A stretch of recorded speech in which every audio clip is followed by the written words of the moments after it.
యోవాషు యెహోవా దృష్టికి అనుకూలముగా ప్రవర్తించెను. ఎలాగా? ఎందుకని అనంటే తనకి బుద్ధి నేర్పారు. ఏమి నేర్పారండి? బుద్ధి నేర్పాలి, బుద్ధి నేర్వాలి. మనం అడగాలి, ప్రభువా నాకు బుద్ధి నేర్పయ్యా, బుద్ధి దయచేయ్యా. బుద్ధి కలిగిన వాడు దేవుని దృష్టికి అనుకూలముగా ప్రవర్తిస్తాడు. ఒకవేళ బుద్ధి లేదనుకోండి, ఎరా బుద్ధి లేదా అని అడుగుతాం. అవునండి, బుద్ధి లేనివాడికి ఏం కలుగుద్ది? వాక్యం ఏం చెప్తుందో మనం చూద్దాం. సామెతల గ్రంథం 22వ అధ్యాయం 3వ వచనం. బుద్ధిమంతుడు అపాయము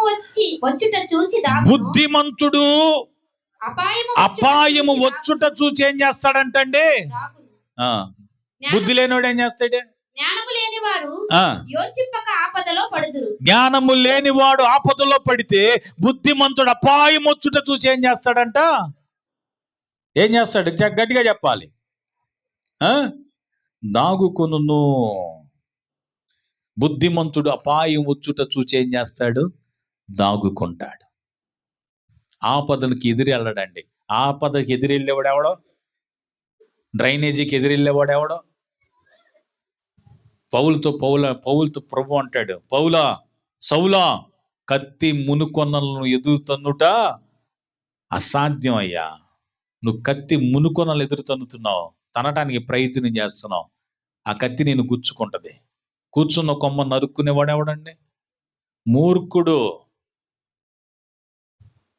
బుద్ధిహీనుడు, అజ్ఞాని, వెర్రివాడు. ఎన్ని పదాలు ఉన్నాయండి.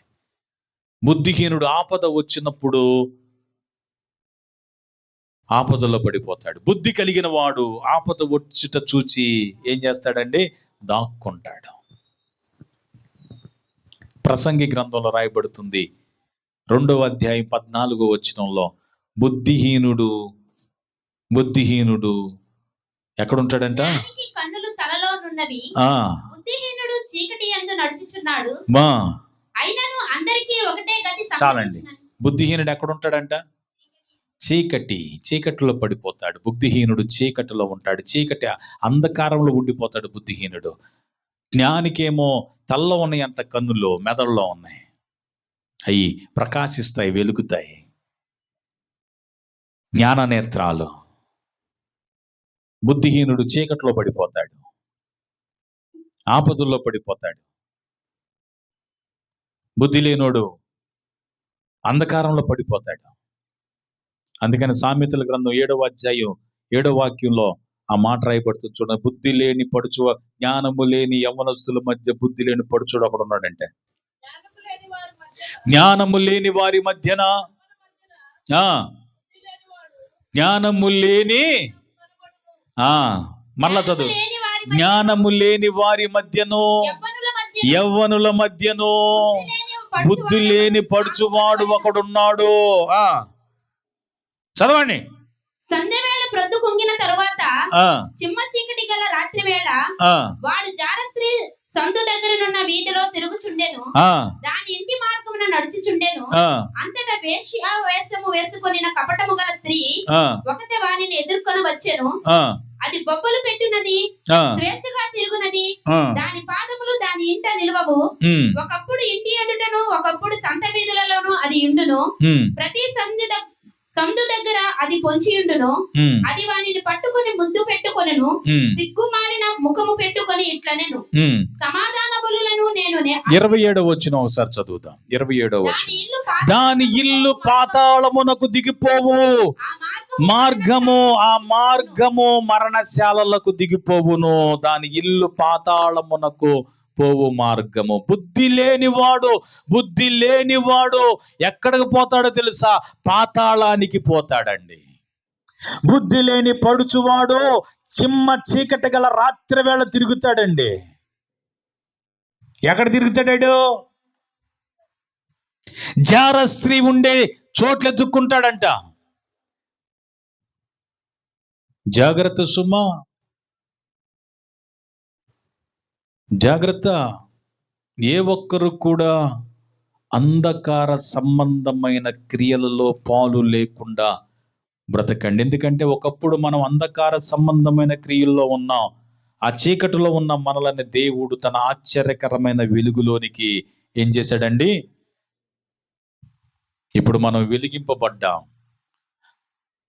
పాతాళానికి పోయే మార్గంలో ఉన్న మనలను దేవుడు తన ఆశ్చర్యకరమైన వెలుగులోనికి పిలిస్తే ఇప్పుడు మనం ఆ చీకటిలో నుండి ఎక్కడికి వచ్చామండి? ఆశ్చర్యకరమైన దేవుని వెలుగులోనికి వచ్చాం. వెలుగులోనికి వచ్చిన మనం మరలా అంధకారములోకి ఏం చేయకూడదండి? వెళ్ళకూడదు. మనం బుద్ధిమంతులమైతే బుద్ధి మనల్ని కాపాడుతుంది. బుద్ధిహీనుడైతే ఎక్కడ ఉంటాడంటండి? ఎక్కడుంటాడంట? యవ్వనుల మధ్య రాత్రి వేళ ఏమండి? సందుల్లో, గొంతుల్లో, గంజాయిల్లో, పేకాటల్లో, భయంకరమైన నీచ కార్యాలలో తిరుగుతూ ఉంటాడు. వారు ఎవరు అనంటే బుద్ధిహీనులు. బుద్ధిహీనులు. దాని పాదాలు దాని ఎంత నిలవు అంటే ఎప్పుడో తిరుగుతూనే ఉండాలి. బుద్ధిహీనుడు. జాగ్రత్త సుమా. అందుకని బుద్ధి మనకి కావాలండి. ఒకసారి యెషయా గ్రంథం 28వ అధ్యాయం 29వ వచనం మనం చదువుదాం. అధిక బుద్ధియు అనుగ్రహించువాడు ఆయనే. ఎక్కడ దొరుకుద్దండి బుద్ధి అనంటే, నాకు మంచి బుద్ధి దయచేయి నాయన. పాతాళానికి పోయే బుద్ధిహీనతలో నేను ఉన్నాను, అంధకారములో నేను మగ్గిపోతున్నాను.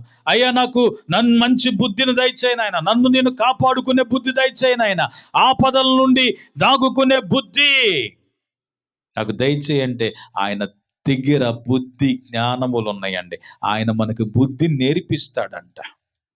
ఏముందండి అక్కడ 28వ అధ్యాయం 29వ వచనంలో ఏం రాయబడుతుంది? జనులు సైన్యములకు అధిపతియగు యెహోవా చేత దాన్ని నేర్చుకొందురు. ఏమి నేర్చుకుంటారో అంటే బుద్ధిని నేర్చుకుంటారు. అధిక బుద్ధియు అనుగ్రహించువాడు ఆయనే. అధిక బుద్ధి అనుగ్రహించువాడు ఆయనే. నువ్వు బుద్ధిమంతుడు అయితే, నువ్వు బుద్ధిమంతుడు అని ఎలా తెలుస్తుంది? నాకు బుద్ధి ఉండండి అని ఎలా తెలుస్తుంది అంటారు కదా పెద్దలు. మీకు బుద్ధి ఉందా అని. బుద్ధి ఉందంటే ఎలా తెలుస్తుంది? బుద్ధి ఉంటే బుద్ధి ఉన్న వాళ్ళ పరిస్థితి ఎలా ఉంటది అంటే, ఒక్కసారి దానియేలు గ్రంథం 12వ అధ్యాయం 3వ వచనం మనం చదువుదాం. దానియేలు గ్రంథం 12వ అధ్యాయం 3వ వచనం. బుద్ధిమంతులైతే ఆకాశ మండలములోని జ్యోతుల వలె జ్యోతులను పోలిన వారై ప్రకాశిస్తారు. నీతి మార్గమును అనుసరించి నడుచుకొనున్నట్లు ఎవరు అనేకులను త్రిప్పుదురో వారు నక్షత్రముల వలె నిరంతరము ప్రకాశిస్తారు. నువ్వు బుద్ధిమంతుడు అయితే నీ వలన ఏ ఒక్కడు పాడైపోడు. నువ్వు బుద్ధిమంతుడు అయితే నీతి మార్గంలో నడిచేటట్లు అనేక మందిని ఏం చేస్తావు? తిప్పుతూ అంటే చెడిపోయిన వాళ్ళని మంచి మార్గములోనికి, రక్షణ లేని వారికి రక్షణ మార్గాన్ని చూపిస్తున్నావంటే నువ్వు బుద్ధిమంతుడివి. బుద్ధిమంతుడు అయితే చీకటి జీవితాలలో నువ్వు ప్రకాశించాలి, వారికి వెలుగునివ్వాలి. నువ్వు పాపములో ఉన్న వారికి వెలుగునివ్వాలి, చెడిపోయిన వారికి వెలుగునివ్వాలి, అసత్య ఆరాధనలో ఉన్న వారికి వెలుగునిచ్చి సత్యారాధన వైపు తిప్పాలి, దేవుని వైపు తిప్పాలి. జీవము గల దేవుని వైపు నువ్వు తిప్పుతావు బుద్ధిమంతుడు అయితే.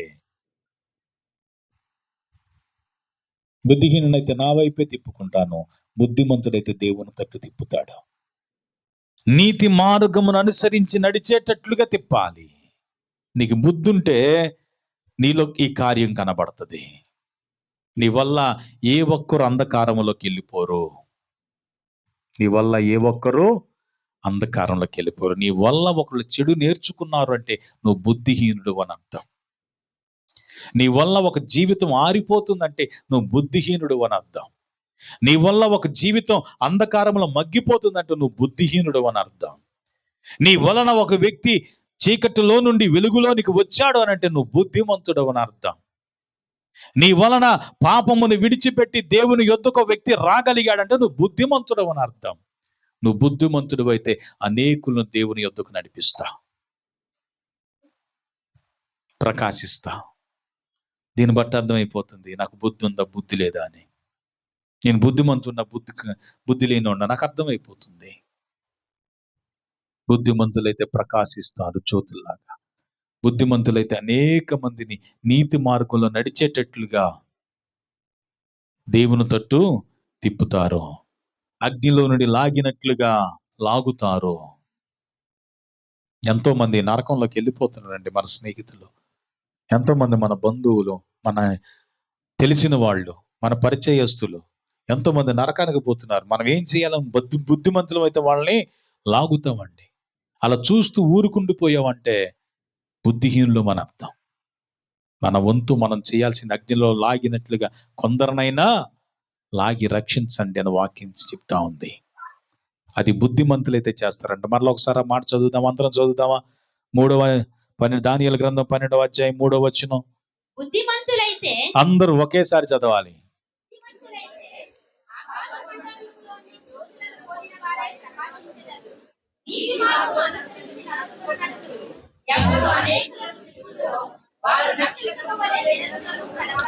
ఇట్టి కృప దేవుడు దయచేయునుగాక మనందరి దేవుడు ప్రకాశవంతమైన జీవితాన్ని దేవుడు దయచేయునుగాక.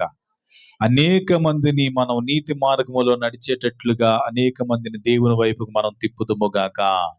బుద్ధిమంతులైతే మీరు ప్రకాశిస్తారు. బుద్ధిమంతులైతే మీరు నక్షత్రాల వలె ప్రకాశిస్తారు, జ్యోతుల వలె మీరుంటారు. బుద్ధిమంతులైతే అనేక మందిని దేవుని తట్టుకు తిప్పుతారు. బుద్ధిమంతులైతే మత్తయి సువార్త 7వ అధ్యాయం 24వ వచనంలో, బుద్ధిమంతుడైతే బండ మీద పునాదితో వీళ్ళను కట్టుకుంటాడండి. బుద్ధిమంతుడైతే దేవుని మాట వలన జీవిస్తాడు. బుద్ధిమంతుడు చక్కని ఇంటిని కట్టుకుంటాడు. ఏ ఇంటినంటే తన జీవితాన్ని కట్టుకుంటాడు, ఆత్మీయంగా కట్టుకుంటాడు, భక్తిలో కట్టుకుంటాడు, విశ్వాసములో కట్టుకుంటాడు. బుద్ధిమంతుని ఇల్లు తుఫాన్ వచ్చినా పాడైపోదు. బుద్ధిమంతుని ఇల్లు శ్రమలు వచ్చినా పాడైపోదు. బుద్ధిమంతుని ఇల్లు కష్టాలు వచ్చినా కూలిపోదు.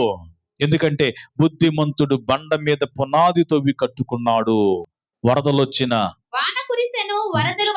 వాన వచ్చినా, వరదలొచ్చినా, తుఫాన్ వచ్చినా, శ్రమలు వచ్చినా, కష్టాలు వచ్చినా, బాధలు వచ్చినా, కన్నీరు వచ్చినా, ఏమున్నా ఏమి లేకపోయినా, ఎవరు ఉన్నా ఎవరు లేకపోయినా,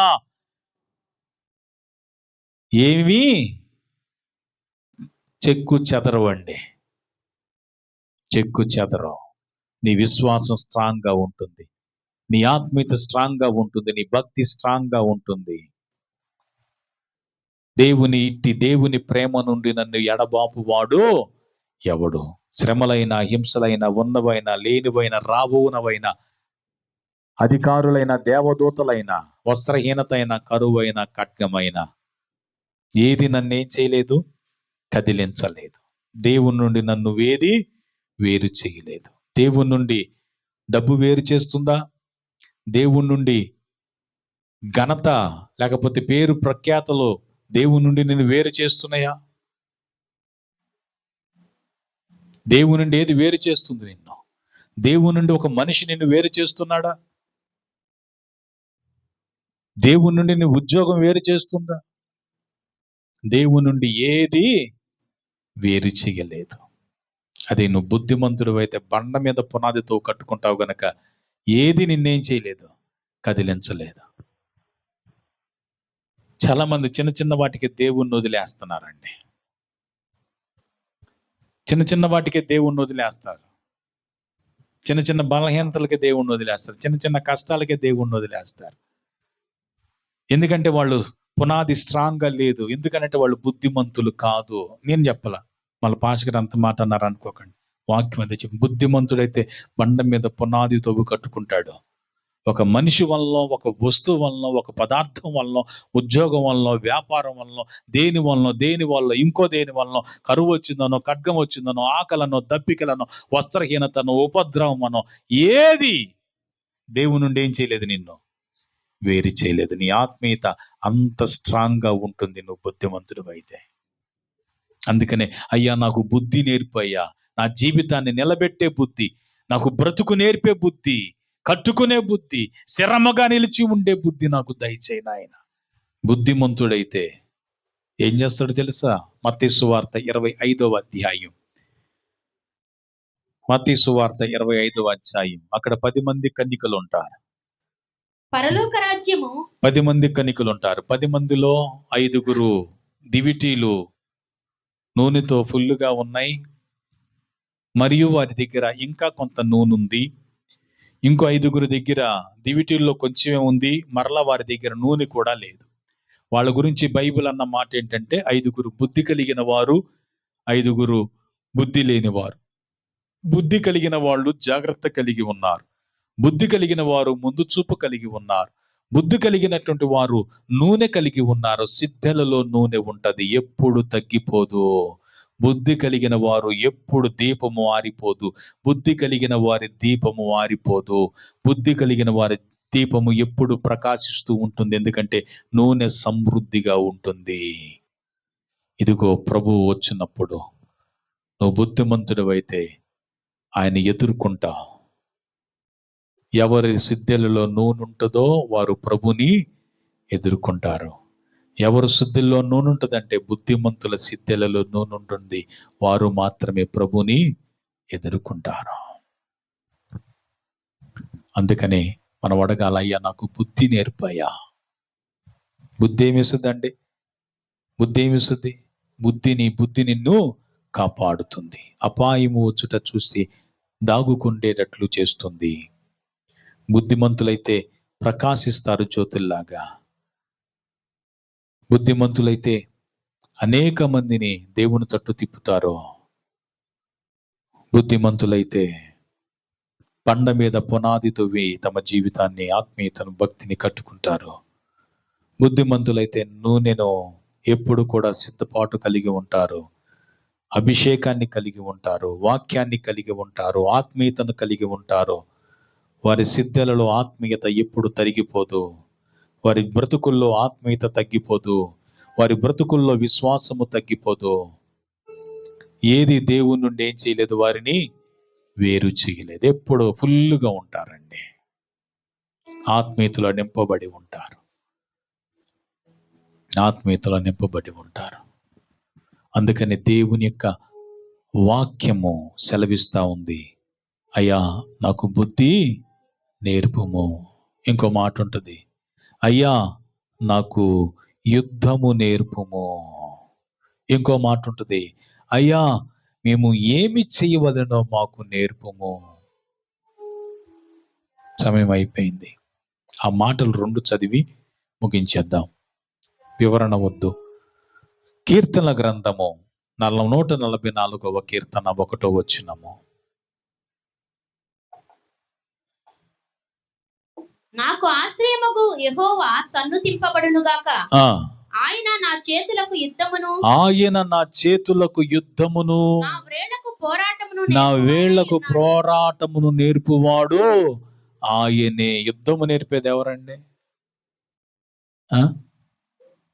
దేవుడే. న్యాయాధిపతుల గ్రంథం 3వ అధ్యాయం 2వ వచనం ముగించేద్దాం, అయిపోయింది. రిఫరెన్స్ చదివి వివరంగా దాని గురించి మనం ధ్యానించొద్దు, కానీ న్యాయాధిపతుల గ్రంథం 3వ అధ్యాయం 2వ వచనం.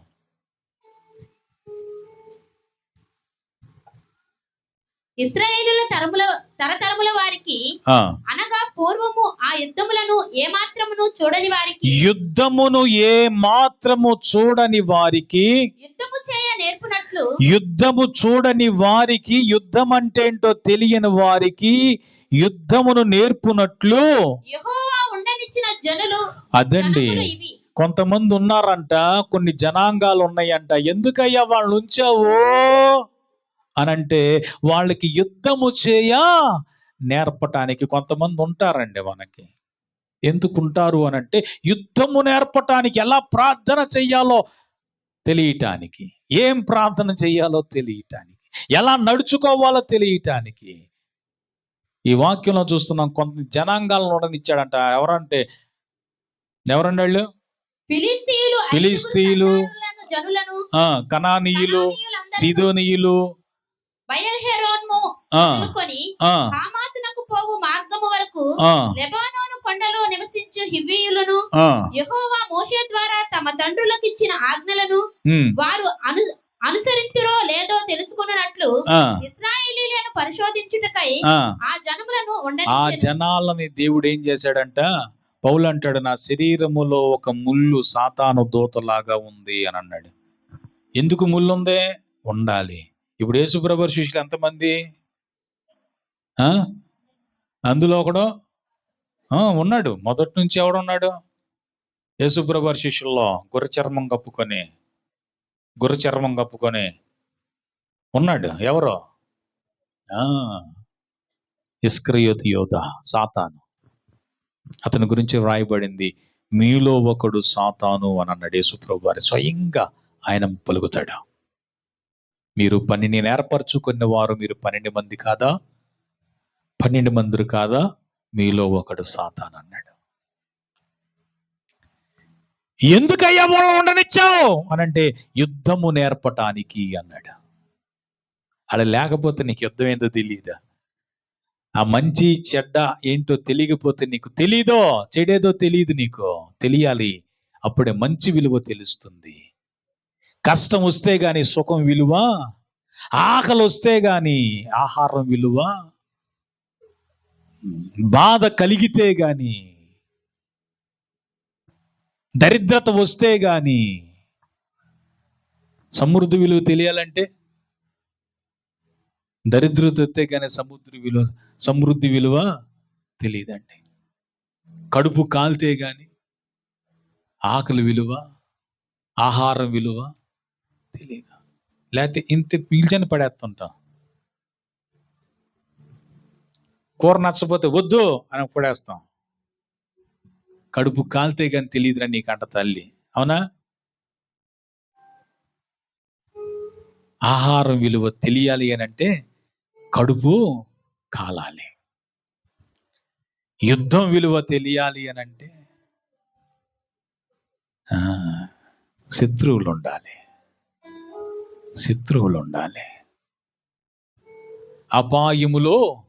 అపాయమున్నను ఉపాయము లేని వారము కాదు.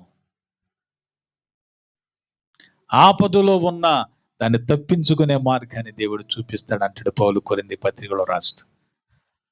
అందుకనే దావీదు భక్తుడు, అయ్యా నా చేతులకు నా వేళ్లకు యుద్ధము పోరాటము నేర్పేవాడవు నీవే. పరిస్థితులను ఎలా ఎదుర్కోవాలో,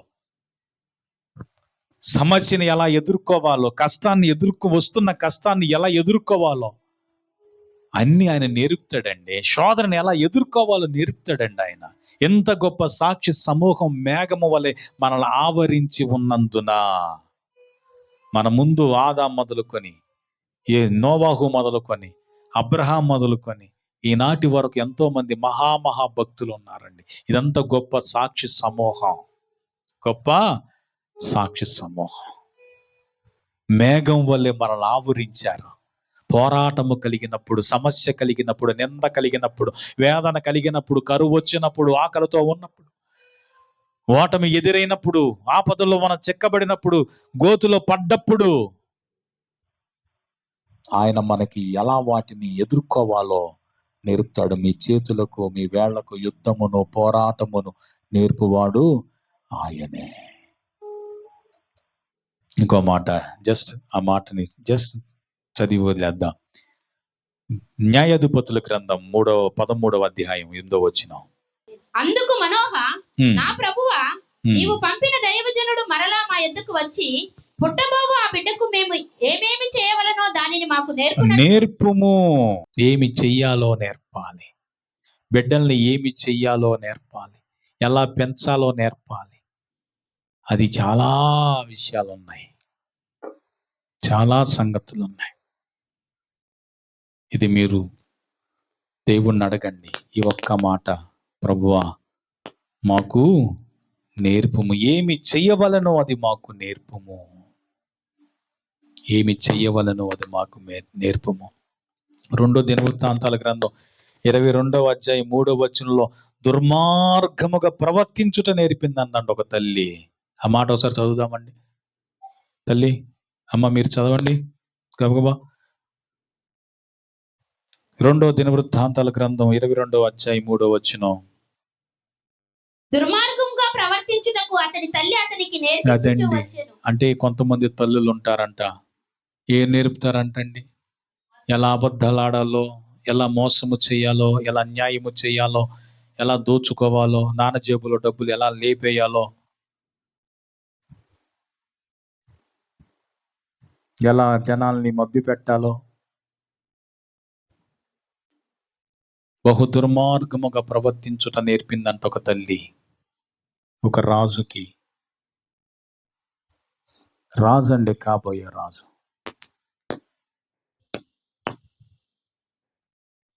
ఎంతమంది బిడ్డలు రాబోయే రోజులు ఎంత ఉన్నతమైన స్థానంలో ఉంటారో తెలుసండి? తెలుసా? ఓ తల్లి, ఓ తండ్రి, నీవు నీ బిడ్డకి సరైనది నేర్పిస్తే ఉన్నతమైన స్థానములో ఉంటారు. నేర్పండి.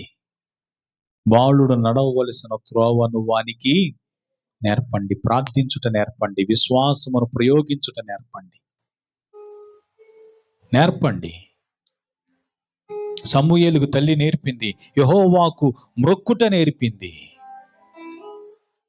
బాల్య దినములందరి ప్రార్థించుట నేర్పింది. దేవుని స్వరము వినుట నేర్పింది.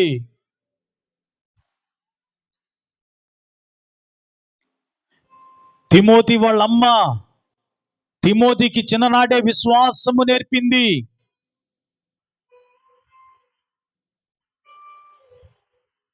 రిబ్కా వాళ్ళమ్మ రిబ్కాకి పరిచర్య చేయుట, సహాయము చేయుట నేర్పింది.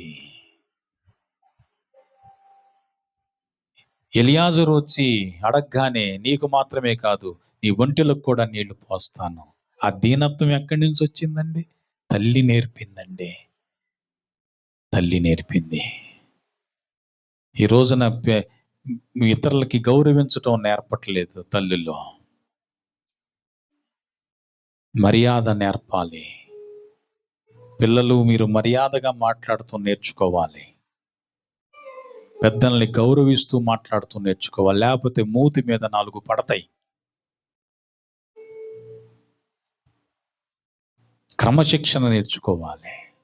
ఎలా ప్రవర్తించాలో, ఎవరితో ఎలా ప్రవర్తించాలో నేర్చుకోవాలి.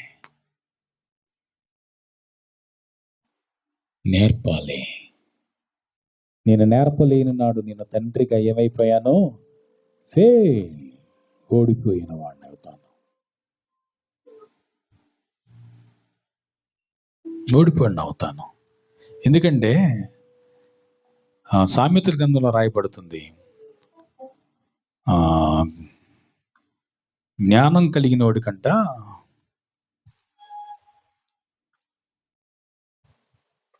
తొమ్మిదవ అధ్యాయం 8వ వచనం. సామెతల గ్రంథం 9వ అధ్యాయం 8వ వచనం. అపహాసకుని గద్దింపకుము. అపహాసకుని గద్దించొద్దు. గద్దించిన యెడల వాడు నిన్ను ద్వేషించును. గద్దిస్తే, అపహాసకుని గద్దిస్తే ఏం చేస్తాడు తెలుసా? నువ్వేంద్రా నాకు చెప్పేదా? ఎగతాళి చేస్తాడు, హేళన చేస్తాడు, మాట వినడు. గద్దింపు మాట అతనికి అసహ్యం. ఎవడన్నా నిన్ను ద్వేషించాడు అని, ఒక గద్దించినప్పుడు ద్వేషించాడంటే వాడు అపహాసకుడు అని అర్థం. నువ్వు ఎవరినన్నా ఒక మాట గద్దించావనుకో, ఏంటది, అది కరెక్ట్ కాదు అని గద్దించావనుకో, మాకన్నీ తెలుసులో మేము మహాజ్ఞానంలో అన్నాడంటే వాడు అపహాసకుడు అని అర్థం. జ్ఞానము గలవానిని గద్దింపగా వాడు నిన్ను ప్రేమిస్తాడు. అదే జ్ఞానం కలిగినోడు గద్దించావనుకో, మంచిదయ్యా, మంచి మాట చెప్పావు, నువ్వే చెప్పకపోయింటే నేనేమైపోయేవాడిని, నాకు చెప్పి నన్ను గద్దించి నాకేం చేశావు, మేలు చేశావు. అదెవడో తెలుసా? జ్ఞానం కలిగినోడు. జ్ఞానం కలిగిన వాడైతే సరి చేసుకుంటాడు, అపహాసకుడైతే ద్వేషిస్తాడు. దీన్ని బట్టి అర్థమైపోద్ది ఆడు జ్ఞానం కలిగినోడా అపహాసకుడా. ద్వేషించాడంటే అపహాసకుడు పొరపాటును కూడా రెండోసారి వాళ్ళకి ఏం చేయొద్దా? ఏమీ చేయొద్దా?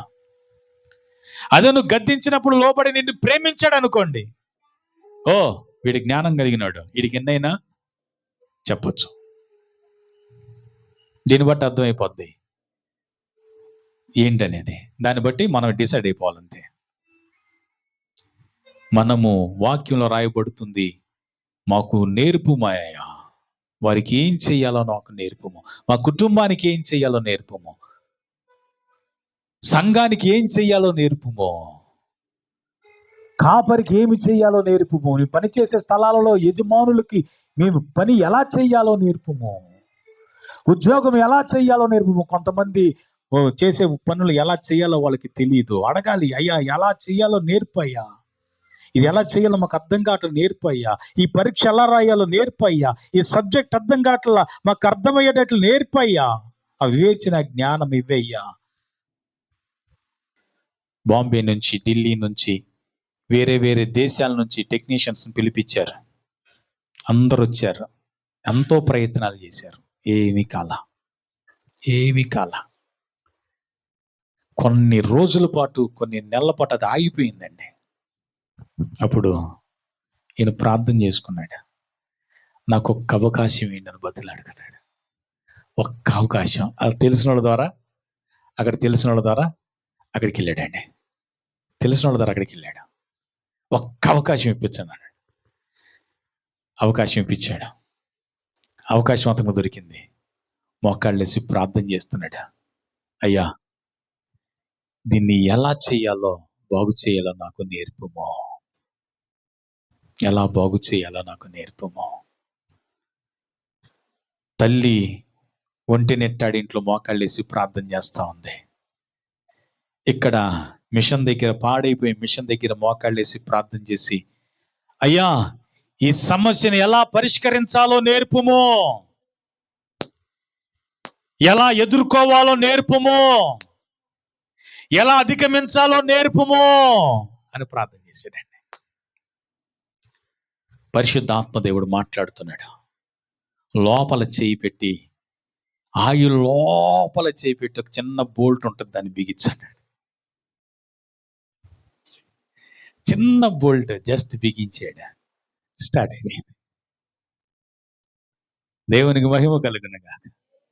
అక్కడతో ప్రారంభమైందండి. ఎలా బాగు చేయాలో నేర్పుమో.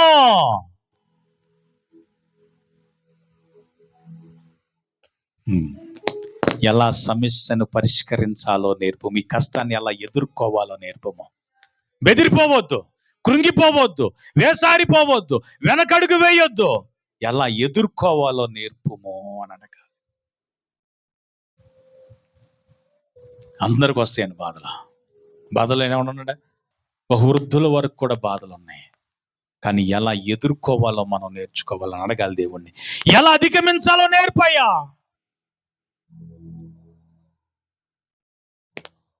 ఆయన చిన్న ప్రార్థన, ఎలా ది కష్టాన్ని అధిగమించాలో నేర్పని అడిగాడు, అంతేనండి. దేవుడు అతన్ని అంచెలంచెలుగా దీవించడం ప్రారంభించాడు. దేవా నాకు నేర్పుము అని అడగాలి. నువ్వు ఎదుర్కొన్న సమస్యలో నువ్వు పని చేయటం రావట్లేదు, నేర్పు అయ్యా అని అడగండి. వ్యాపారం చేయటం రావట్లేదు, నేర్పు అయ్యా అని అడగండి. ఈ కష్టమైన పరిస్థితిని సునాయాసంగా ఎలా సులువుగా చెయ్యాలో తెలియట్లేదా, నేర్పయ్యా అని అడగండి. మాకు నేర్పుమంటే నేర్పించేవాడు ఆయన. అడగండి, దేవుణ్ణి అడగండి. నిరాశ పడకండి, అధైర్యం చెందకండి, నిరుత్సాహపడకండి, వెనకడుగు వేయకండి. ప్రభు అంటాడు, సాగిపోండి. మోషే నీ చేతుల కర్ర ఉంది, సాగిపో అంటాడు. చేతులకు వేళ్లకు యుద్ధము నేర్పుతాడు ఆయన. జ్ఞానాన్ని నేర్పుతాడు, బుద్ధి నేర్పుతాడు, ప్రార్థన నేర్పుతాడు, ఎలా బ్రతకాలో నేర్పుతాడు, ఏం చెయ్యాలో నేర్పుతాడు, ఏం చేయకూడదో నేర్పుతాడు, ఎటు వెళ్ళాలో నేర్పుతాడు, మార్గాన్ని నేర్పుతాడు ఆయన. అయ్యా నాకు నేర్పించయ్యా. ఏమి నేర్పమని అడగల? ప్రార్థన నేర్పయ్యా. ఎలా ప్రవర్తించాలో నేర్పయ్యా.